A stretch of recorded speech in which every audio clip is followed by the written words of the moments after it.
Hello my fellow gamers, in this video I'm going to show you a step-by-step guide on exactly how to fix backpack full in Dune Awakening. So if this is something that you want to be able to fix, well then this video is going to be perfect for you. So as you can see, if I'm actually going to try to take this one, it says backpack full for me. So actually what you're going to do, we can click on Y on the keyboard and then we can go into inventory here.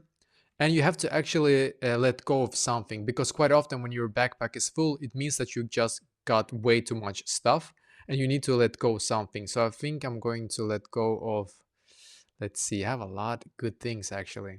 This is interesting. Let's see, I want to actually let go of this. I have much more of those, so it doesn't really matter, I think. Let's see, I think we can even let go. Let go of this. Doesn't matter.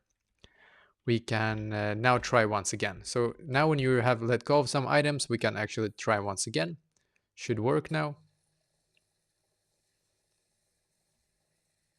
Yeah, as you can see, it works. And basically this is exactly how to fix this.